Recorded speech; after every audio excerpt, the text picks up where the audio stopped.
বাড়ির পুরুষরা অন্য কাজ করে। এগুলো তো করতেছে না।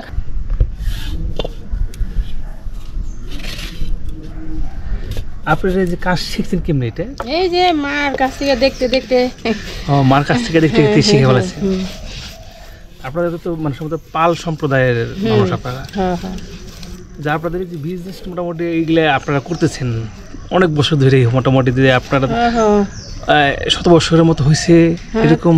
অনেক বেশি হয়েছে আগের যুগের থেকে। যেমন আমার বাবাই করছে, তার বাবাই করছে, এগুলো এরা অনেক আগের থেকে কই রাস্তা চলে আসছে। এইভাবে সেল দেন কত করে? যে এইটা যদি আপনি শেষ করেন, হ্যাঁ, কত টাকা সেল দিবেন এটা? এটা আমরা বিক্রি করি 20 টাকা। 20 টাকা। আবার হেরা নিয়ে তার গাড়ি খরচ মানে হ্যাঁ যত বেচতে পারে আর কি। এই যে একটা মাটি, এটা তো এক ধরনের আঠালো মাটি। এই মাটিগুলো সংরক্ষণ মানে কোন জায়গা থেকে? এইটা যে এই যে 2000 টলারে করে আসে, এগুলো কিনে আনা লাগে। এই যে জায়গা 12,000 টাকার মাটি। ও, 1 টলার মাটি 12,000। আচ্ছা আচ্ছা। তারপরে বর্ষায় সবাই আর কি যার যতটুকু লাগবে 2 টলার 3 টলার নিয়ে নেয় আর কি।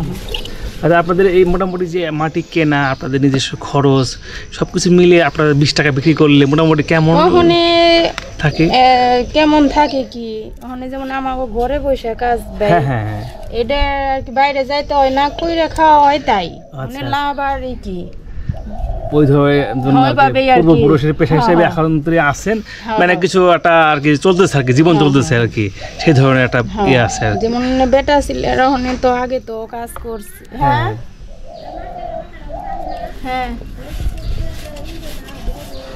আচ্ছা, কমনি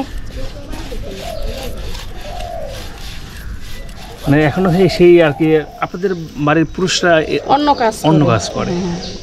এগুলো তো করতেছে না, খাটনি প্রচুর সবাই। যেমন যে আমার ভাইয়েরা স্বর্ণের কাজ করে, বউ যেটু বাবা আছে দেখে করে অতটুকি,